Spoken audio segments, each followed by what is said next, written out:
ایک تو پہلا اس کے لیے حکم یہ ہے کہ جب رؤیت ہلال ہو جائے، اول شوال یقینی ہو جائے، پھر روز عید شمار ہوگا، پہلی شوال ہوگی۔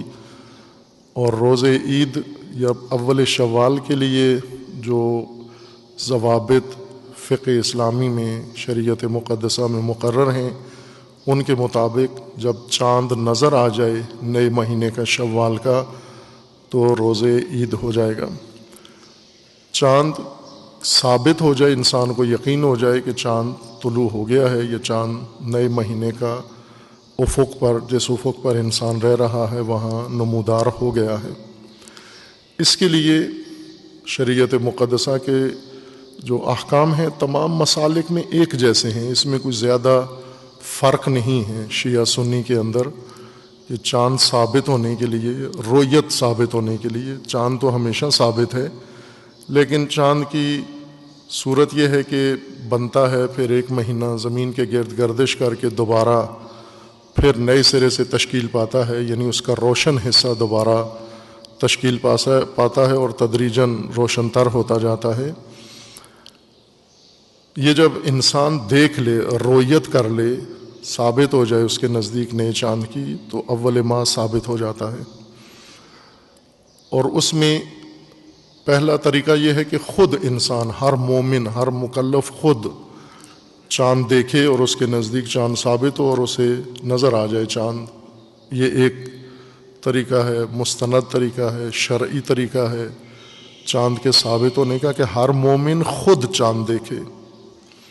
یہ حق مومن سے کوئی بھی نہیں لے سکتا، نہ کوئی حکومت، نہ کوئی عالم، نہ کوئی تنظیم، نہ کوئی انجمن، نہ کوئی کمیٹی۔ ہر مومن نے خود چاند دیکھنا ہے، اور اگر اس نے دیکھ لیا ہے تو اس کے نزدیک مسلماً وہ اول ماہ ثابت ہو جائے گا۔ دوسرا طریقہ جو تمام اہل اسلام کے ہاں ہے، دو عادل شخص اگر گواہی دے دیں کہ چاند ہم نے دیکھا ہے، اور ان کی گواہی سے انسان کو اعتبار ہو جائے، ثقہ ہوں، قابل اعتماد ہوں، ان کے کہنے سے چاند ثابت ہو جاتا ہے۔ دو سے زیادہ دیں، نور علی نور، کم از کم دو فرد ہونے چاہیے۔ تیسری صورت یہ ہے کہ چاند کی شہرت ہو جائے، یعنی سب نے دیکھا ہے اور ہر طرف یہ چرچا ہے، سب لوگ گواہی دے رہے ہیں کہ چاند ہو گیا ہے۔ خود نہ بھی دیکھے انسان، جب ہر طرف مسلم ہو جائے کہ چاند ہو گیا ہے، تو اس وقت بھی چاند شرعاً ثابت ہو جاتا ہے۔ اور چوتھا طریقہ یہ ہے کہ اگر 30 دن پہلے مہینے کے مکمل ہو جائیں تو پھر چاند اگلے ماہ کا یا اگلے ماہ کا پہلا دن ثابت ہو جاتا ہے۔ اور ایک طریقہ اس کا، ایک شرعی طریقہ یہ بھی ہے کہ حاکم اسلامی، حاکم شارع، حاکم شرعی، حاکم شرعی اس کو کہتے ہیں جس کو اللہ تعالیٰ کی جانب سے، دین کی جانب سے حکومت کا جواز حاصل ہو، شرعی دلیل سے اس کی حکومت قائم ہو، اس کو حاکم شرعی کہتے ہیں۔ ہر وزیر اعظم اور ہر صدر حاکم شرعی نہیں ہوتا، بے شک مسلمانوں کا ہو، اگر اس کی حکومت کے، اس کے پاس شریعت کی طرف سے، اللہ کی طرف سے کوئی جواز نہیں ہے، وہ حاکم شرعی نہیں ہوتا، اولی الامر نہیں ہوتا۔ بنو امیہ نے مسلمانوں کو بیچ میں سے یہ راستہ نکال کے دیا کہ جو حاکم بن جائے، جیسے بھی بن جائے، حاکم جور بھی ہو جائے، وہ حاکم شرعی ہوتا ہے، ولی الامر ہوتا ہے۔ یہ تمام اہل اسلام کے نزدیک باطل ہے و غلط ہے، سوائے بنو امیہ کے، کہ ان کے اپنا دین ہے، انہوں نے دین خدا کے اندر تحریف کر کے اور بدل دیے ہیں معیارات۔ حاکم شرعی اگر حکم دے دے کہ چاند ہو گیا ہے 29 کے بعد یا 30 کے بعد، اس کے کہنے سے بھی چاند ثابت ہو جاتے اور اول ماہ محقق ہو جاتی ہے۔ یہ شرعی طریقے ہیں، بالاتفاق تمام مسالک اسلامی میں ملتے جلتے ہیں، عبارتوں کا یا الفاظ کا تھوڑا بہت فرق ہے، لیکن ان طرق کے اوپر ان کا اتفاق ہے۔ باقی جو طریقے ہیں سہولت کے لیے لوگوں نے خود اختیار کر لیے ہیں، کوئی کمیٹی بنا دی جائے، رؤیت ہلال کمیٹی بنا دی جائے، یہ سہولت کے اپنے اختیار کردہ طریقے ہیں۔ اگر یہ کمیٹیاں ہیں تو ان کو انہی 4 طریقوں سے چاند ثابت کرنا ہوگا، اور ان کے کہنے سے، چونکہ وہ کوئی شرعی اتھارٹی نہیں ہوتی رؤیت ہلال کمیٹی، یہ پاکستان میں بنائی گئی ہے، اور وہ بھی اسی طرح چاند کے مسئلے میں جو غیر شرعی مسائل پیش آتے تھے اس وجہ سے حل مسائل کے لیے یہ کمیٹی بنائی گئی تھی۔ ایک اور طبقہ جو بیچ میں جس کی مداخلت کی وجہ سے یہ کمیٹی بھی بنی، اور ہر سال مسلمانوں کو بالخصوص کافی پریشانی ہوتی ہے، تمام مذہب کے مسلمانوں کو، شیعہ کو بھی، اہل سنت کو بھی، اہل سنت کے اندر جو دیگر تفصیلی مکاتب ہیں ان سب کو پیش آتی ہے، وہ ایک دیگر طبقہ پیدا ہوا ہے مدعی چاند کا، کہ چاند ان کے کہنے سے ثابت ہوتا ہے، اور یہ مولوی طبقہ ہے کہ ان سے یہ اتھارٹی ہیں چاند دیکھنے کے، چاند ثابت کرنے کے، چاند کے اعلان کے۔ شرع مقدس میں کسی مولانا کو یہ اختیار نہیں دیا گیا بحیثیت مولانا، بحیثیت عالم دین، بحیثیت مجتہد، بحیثیت فقی، یہ اختیار مکمل طور پر کسی ضعیف کمزور دلیل میں بھی نہیں دیا گیا۔ حاکم شرعی کا ہے، لیکن ظاہر ہے کہ ہر عالم دین حاکم شرعی نہیں ہوتا، کتنا ہی بڑا عالم ہو، معمولی عالم ہو، علاقائی عالم ہو، عالمی شہرت والا عالم ہو، اس کو یہ اختیار کسی جگہ نہیں دیا گیا۔ اگر وہ حاکم شرعی کی سیٹ پر نہیں بیٹھا ہوا، پھر وہ عام آدمی کی طرح ہے چاند دیکھنے کے بارے میں، باقی مسائل میں وہ عالم ہے، باقی مسائل میں اس کا فتویٰ چلے گا، لیکن چاند دیکھنے کے موضوع پر وہ دوسرے لوگوں، عام لوگوں کی طرح ہے۔ اگر اس کو نظر آیا، خود اس نے دیکھا، اس کے لیے ثابت ہے، دو عادل آدمی اس کو گواہی دیں اس کے لیے ثابت ہے، شہرت ہو جائے تو بھی اس کے لیے ثابت ہے۔ اس چاند دیکھنے کے لحاظ سے سب عالم غیر عالم یکساں حیثیت رکھتے ہیں، لیکن یہ بعض جگہوں پر یا ہر جگہ پر یہ بات مسلم ہو گئی ہے کہ چاند کا اعلان علماء نے کرنا ہے، اور رجوع لوگ علماء کی طرف کرتے ہیں۔ چاند کے لیے رجوع افق کی طرف کرنا چاہیے، اور جن لوگوں نے چاند دیکھا ہے ان کی طرف رجوع کرنا چاہیے، حاکم شرعی کی طرف رجوع کرنا چاہیے، نہ کہ کسی بھی علاقے کے مولانا کی طرف۔ اور ظاہر ہے جب مولانا کی طرف رجوع کرتے ہیں تو وہ یہ نہیں کہتے کہ ہمارا اختیار نہیں ہے چاند دیکھنا، آپ خود دیکھو چاند، بلکہ وہ حتماً کوئی نہ کوئی اپنا جواز نکال کے چاند کے بارے میں کوئی اظہار نظر کر دیتے ہیں کہ ان کے نزدیک چاند ثابت ہوا ہے، ان کے نزدیک چاند ثابت نہیں ہوا۔ برفرض اگر کسی ملک یا کسی شہر کے مولانا کے نزدیک چاند ثابت نہیں ہوا اور لوگوں کے نزدیک ثابت ہو گیا ہے، تو لوگ عید کریں گے، اس دن روزہ رکھنا حرام ہے۔ اول شوال جب لوگوں کے لیے ثابت ہو جائے، بے شک مولانا کہے نہیں ہوا، مولانا نہ کرے، لیکن عام لوگوں کے لیے جن کے لیے چاند ثابت ہو گیا ہے، یہ روزہ نہیں رکھ سکتے، حرام ہے عید کا روزہ رکھنا۔ یہ الجھن اس لیے ڈال دی گئی ہے کہ جیسے ابھی ہو رہا ہے پاکستان میں بھی، کہ ہر آدمی چاند دیکھنے کا اپنے آپ کو ذمہ دار اور اتھارٹی سمجھتا ہے اور کر بھی دیتے ہیں، اور اس طرح سے ایک الجھن شدید مومنین کے لیے پیدا کر دیتے ہیں کہ عید ہے یا رمضان ہے۔ جس طرح پچھلے سال ہوا، اس سال بھی ایسا ہی ہوا، چونکہ چاند دیکھنے کے جو موازین ہیں، شرعی معیارات ہیں، ان کی مراعات نہیں کرتے، ان کا لحاظ نہیں کرتے، اور خود اپنے آپ کو ایک صاحب حیثیت یا صاحب منصب سمجھ کر چاند کے بارے میں یا کہتے ہیں چاند نہیں نظر آیا، ثابت نہیں ہے، یا حکم لگا دیتے ہیں چاند ثابت ہے۔ یہ اختیار مولانا صاحبان کا کسی بھی لیول پر نہیں ہے۔ مفتی اعظم ہو، مجتہد اعظم ہو، حاکم شرعی اگر نہیں ہے، عام لوگوں کی طرح ہیں۔ جس طرح عام آدمی چاند کے بارے میں کوئی فتویٰ نہیں لگا سکتا، اسی طرح عالم دین بھی نہیں ہو سکتا۔ لیکن چونکہ علماء نے پھر آگے سلسلے اپنے قائم کر لیے ہیں، علماء کی مساجد ہیں، علماء کی تنظیمیں ہیں، علماء کے فرقے ہیں، علماء کے مسالک ہیں، لہٰذا پہلے یہ چاند کی رؤیت کا کام علماء نے اپنے لیے مختص کیا، اپنے ساتھ مختص کر کے پھر اپنے مسلک کے ساتھ اس کو مختص کر دیا، پھر اپنی مسجد کے ساتھ اس کو جوڑ دیا، پھر اپنی تنظیم کے ساتھ اس کو مختص کر کے جوڑ کے، اور اس طرح چاند دیکھنے کا سیدھا سا اور سادہ سا مسئلہ الجھا دیا۔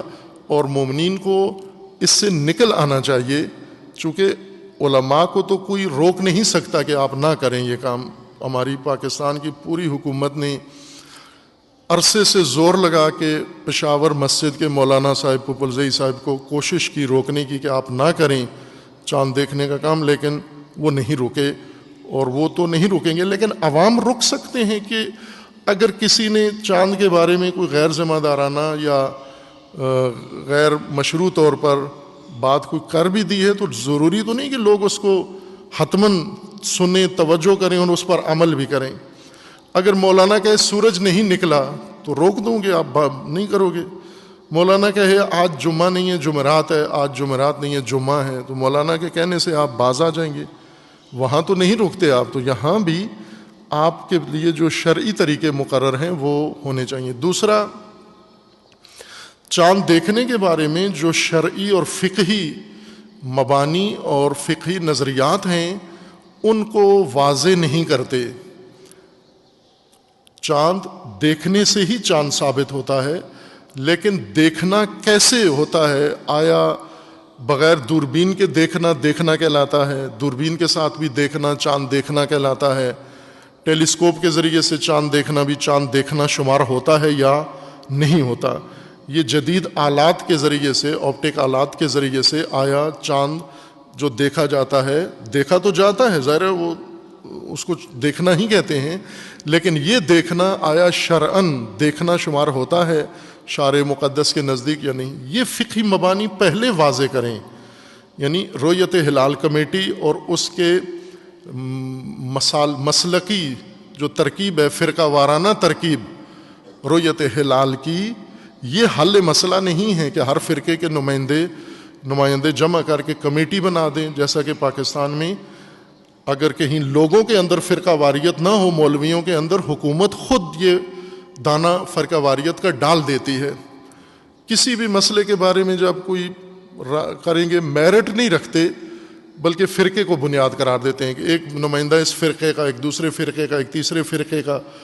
ظاہر ہے فرقوں کے نمائندے تو فرقے کی بات کریں گے، فرقے کا نمائندہ علمی بات نہیں کرتا، فرقے کا نمائندہ اصولی بات نہیں کرتا، فرقے کا نمائندہ اسلامی بات نہیں کرتا، اس نے تو اپنے فرقے کو ترجمانی کرنی ہے، نہیں کرے گا تو فرقے والے لعنت کریں گے اس کے اوپر، کرتے بھی ہیں کہ آپ وہاں بیٹھ کر فرقے کے دفاع کیوں نہیں کیا۔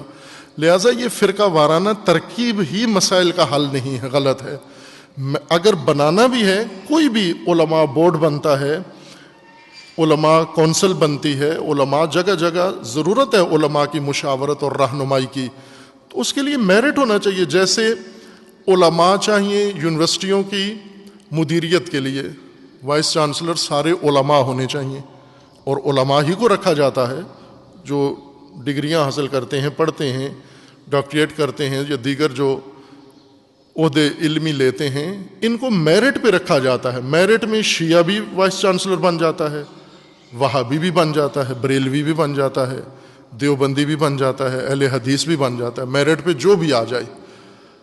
وہ یہ نہیں دیکھا جاتا کہ مثلاً اس یونیورسٹی کا وائس چانسلر بنانے کے لیے حتماً ایک فرقہ وارانہ ترکیب ہو، ایک سال دیوبندی بنے، ایک سال فلاں بنے، ایک سال۔ تو یہ تو خود جان بوجھ کے علمی مراکز کو اور قانونی مراکز کو اور ان کو فرقہ وارانہ رنگ دینا ہے۔ نصاب بنائیں گے، اس کے لیے میرٹ کے بجائے فرقے معیار قرار دیں گے۔ کوئی بھی ترکیب حکومت راہ حل نکالنے کے لیے یا لوگوں کے اعتراضات سے بچنے کے لیے، دھرنوں سے بچنے کے لیے اور ریلیوں سے بچنے کے لیے فرقہ وارانہ ترکیب بنا دیتے ہیں، اور فرقہ وارانہ ترکیب سے بنی ہوئی کمیٹی اور کونسل نہ کوئی قومی مسئلہ حل کر سکتی ہے، نہ کوئی ملکی مسئلہ حل کر سکتی ہے۔ اس کے لیے جیسے آرمی چیف ہیں، آرمی چیف کو کس فرقے کا ہونا چاہیے؟ اس کو ایک میرٹ پہ ہونا چاہیے، جس میرٹ پہ جو بھی آتا ہے، اور آئے ہیں ہر فرقے سے تعلق رکھنے والے لوگ میرٹ پہ آئے ہیں اور انہوں نے آ کر فوج کی سربراہی کی ہے، فرقوں کی نمائندگی نہیں کی ہے۔ یہی کام ان مسائل کے اندر بھی ہونا چاہیے۔ علمی اصول چاند دیکھنے کے موجود ہیں، اور وہ یہ ہیں کہ اس وقت چاند چونکہ اللہ کے اس نظام کے مطابق سورج کی طرح ایک منظم دقیق حساب کے ساتھ چاند کی اور زمین کی حرکت ہے، اور یہ نظام ہے منظومہ شمسی کا، لہٰذا دقیق علمی اصولوں کے مطابق چاند نشاندہی کیا جا سکتا ہے کہ اس افق میں، اس شہر میں چاند قابل رؤیت ہے یا نہیں، رؤیت ہوگا یا نہیں ہوگا۔ کوئی دیکھے یا نہ دیکھے، لیکن علمی اصولوں سے اس کو معین کیا جا سکتا ہے کہ یہ رویت ہے اور یہ کام ہو بھی رہا ہے۔ مثلا ابھی آپ ٹیسٹ کرواتے ہیں کرونا کا، تو یہ کرونا ٹیسٹ آپ کا علمی اصولوں سے ثابت ہو جاتا ہے کہ کرونا ہے، مثبت ہے۔ جب علمی اصولوں سے کہہ دیتے ہیں کہ جی ٹیسٹ میں کرونا ثابت ہو گیا ہے تو سارے ایمان لے آتے ہیں، مولوی بھی، سارے فرقے والے مان لیتے ہیں کہ یہ ثابت ہو گیا ہے۔ اسی طرح آپ کوئی اور مثلا افواج ہیں پاکستان کی، یہ اپنے دشمن فوجوں پر دوربین کے ذریعے نظر رکھتے ہیں، کیمرے کے ذریعے، ڈرون کے ذریعے، فلاں کے ذریعے، اور انہیں کہتے ہیں ہم نے دیکھا ہے، اس کو دوربینوں سے دیکھا ہے۔ وہاں جب دیکھتے ہیں تو ثابت ہو جاتا ہے، مجرم کو اگر دوربین سے دیکھیں تو ثابت ہو جاتا ہے۔ CCTV کیمرے لگے ہوئے ہیں، انہی کے ذریعے سے چور پکڑتے ہیں، انہی کے ذریعے سے ایکسیڈنٹ، اور انہی کے ذریعے جرمانے اور چالان کٹتے ہیں۔ اگر کوئی کہے میں نے نہیں کیا تو اس کو تصویر دکھاتے ہیں، یہ دیکھو تم نے کیا ہے، ہم نے دیکھا ہے۔ وہ دیکھا ہے، تم تو موقع پہ نہیں تھے، ہم نے کیمرے میں تمہیں دیکھا ہے۔ تو یہ جو ٹیکنالوجی کے دیکھنے کے جو وسائل، سننے کے وسائل، دیکھنے کے وسائل جو زیادہ پیش رفتہ ہو گئے ہیں، اب یہ علمی اصولوں کے مطابق دیکھنے کی سہولت فراہم کر دی ہے انہوں نے آپ کو، اس کو دیکھنا ہی کہتے ہیں۔ اب کتنے 100 سال بعد مسلمان اس کو تسلیم کریں گے کہ یہ بھی دیکھنے کے زمرے میں ہی آتا ہے، اور ٹائم لگتا ہے۔ یہ تاریخ میں لکھا ہے کہ جب پہلی دفعہ سائیکل آیا تو باقاعدہ فتاویٰ موجود ہے تاریخ میں کہ سائیکل پہ بیٹھنا حرام ہے، سائیکل پہ جو بیٹھ کے جائے مسجد نماز نہیں ہوتی، سائیکل پہ جو بیٹھ جائے روزہ نہیں ہوتا اس کا، سائیکل شیطانی سواری ہے۔ اسی طرح گھڑی جب آئی تو گھڑی سے جو ٹائم مشخص ہوتا تھا اس کو نہیں مانتے تھے، یہ شرعی ٹائم نہیں ہے، چونکہ گھڑی دیکھ کے آپ نے ٹائم مشخص کیا، سایہ دیکھ کے آپ کو ٹائم معین کرنا چاہیے۔ کتنے شاید 1 صدی لگتی ہے مسلمانوں کو کوئی نئی شے یا علمی شے کو تسلیم کرتے ہوئے یا اسے بنیاد بناتے ہوئے، تو 100 سال الجھن میں رہنے کے بجائے وقت کے اوپر انسان اس کو تسلیم کر لے۔ اور یہ ایک عیب بھی ہے کہ علمی اصولوں کو نظر انداز کر کے شرعی مسائل کو غیر علمی اصولوں کے اوپر مبتنی کرنا اور پھر یہ مسائل سارے پیش آنا، یہ واقعاً ایک شرمندگی کا بھی باعث ہے۔ ہمارے فقہا میں ایسے ہیں جیسے رہبر معظم ہیں، ان کے مبنا کے مطابق دوربین سے جب چاند دیکھا جائے تو دیکھنا ہی ہوتا ہے۔ دوربین سے آپ جہاز دیکھیں تو دیکھنا ہے، دوربین سے اگر کوئی اور چیز دیکھیں تو وہ دیکھنے میں شمار ہوتی ہے، دوربین سے چاند دیکھیں تو یہ دیکھنا شمار نہیں ہوتا، یہ نہ دیکھنا شمار ہوتا ہے۔ اب یہ وہ باتیں ہیں جو ہنسی کا باعث بنتی ہیں لوگوں کے لیے۔ بہرکیف عوام کو آگاہ ہونا چاہیے شرعی مسائل سے بھی اور علمی مسائل سے بھی، اور ان مسائل میں مردد پریشان ہو کر اپنے اعمال کو خراب اور ضائع نہیں کرنا چاہیے۔ امید ہے کہ خداوند تعالیٰ توفیق دے علماء پاکستان کو کہ یہ بھی انشاءاللہ علمی اصولوں کو اپنے شرعی مسائل میں بنیاد قرار دیں انشاءاللہ۔ یہ تقویٰ نہیں ہے جو یہ کہے کہ چاند دوربین سے نظر نہیں آتا، دوربین کے بغیر دیکھیں پھر ہم کہیں یہ بڑا با تقویٰ عالم ہے، چونکہ دوربین کو معتبر نہیں سمجھتا۔ نہ، یہ بہت قدیمی عالم ہے، دیر سے دنیا میں آیا ہے، اس کو بہت صدیاں پہلے آنا چاہیے تھا جب دوربین کشف ہی نہیں ہوئی تھی۔ اس زمانے میں ہوتے تو اس زمانے کے تھے، اس دوربین کے زمانے کے ہیں تو دوربین کو انہیں ماننا پڑے گا جس طرح کہ دیگر ساری چیزوں میں مانتے ہیں باقی سارے مسائل میں۔ ایک اور نقطہ میں یہ عرض کروں کہ یہ واقعاً عمدن ہوتا ہے، جان بوجھ کر کرتے ہیں کہ ہر آدمی چاند کے موقع پر کوئی میسج چلا دیتا ہے۔ ایک مولانا صاحب نے رات کو جو سنا ان کا میسج، تو انہوں نے میسج یہ چلایا ہوا تھا کہ حکومت نے اگرچہ کھینچ تان کے اور ادھر ادھر کر کے اور فراڈ کر کے چاند کسی نہ کسی طریقے سے نکال دیا ہے، حکومت نے کھینچ تان کے فراڈ کر کے فلاں کر کے جھانسا دے کے چاند نکال لیا ہے۔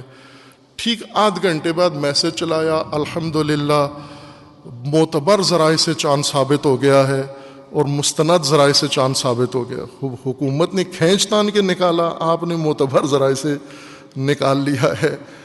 یہ کیوں کرتے ہیں اس طرح؟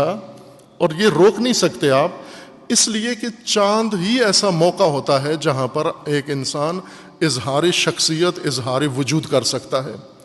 باقی دنوں میں تو موقع ہی نہیں ہوتا، کرے بھی تو لوگ سنتے نہیں ہیں.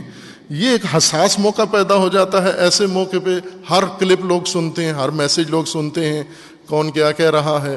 تو اسی لیے بعض لوگ یہ بتانے کی کوشش کرتے ہیں کہ ہم بھی ہیں اور ہم بھی اتھارٹی ہیں، ہم بھی کسی سے کم نہیں ہیں، اور چاند کو جب ہم نے اجازت نہیں دی تو کیسے نکل سکتا ہے چاند ہماری اجازت کے بغیر.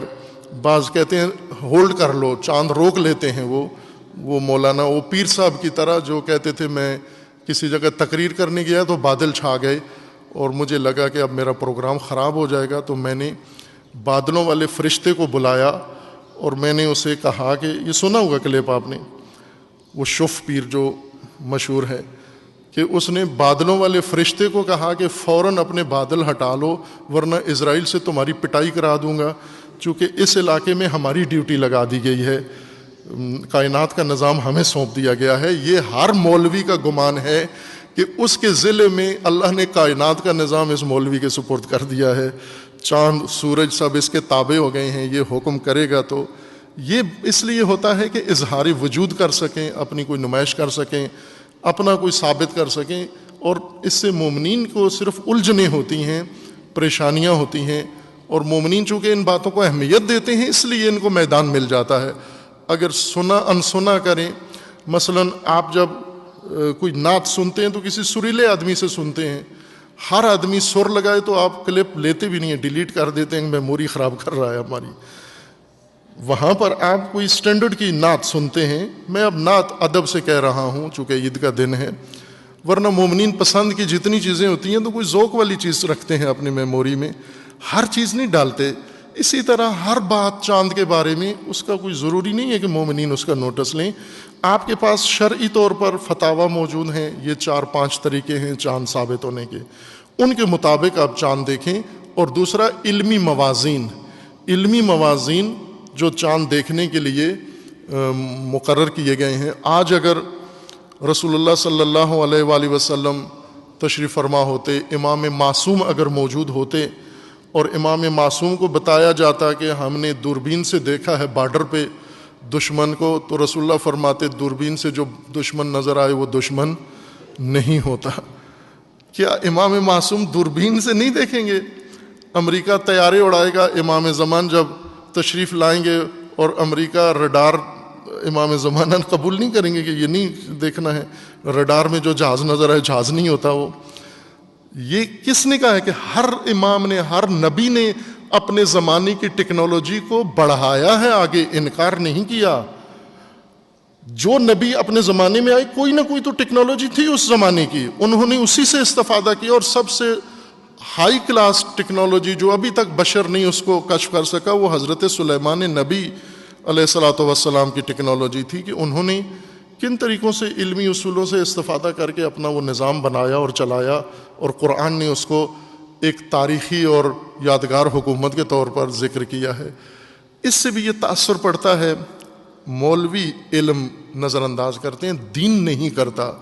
اسلام علم کو کبھی بھی ریجیکٹ نہیں کرتا، عقل کو اور علم کو دین کبھی بھی دھتکارتا نہیں ہے. دین رد نہیں کرتا علم کی بات اور عقل کی بات، چونکہ دین کی بات عین علم اور عین عقل کے معیار کے مطابق ہوتی ہے. مولانا بیچ میں آ کے کبھی کبھی مسئلہ کھڑا کر دیتا ہے، وہ بھی جب ایسی فرقہ وارانہ فضا بن جائے.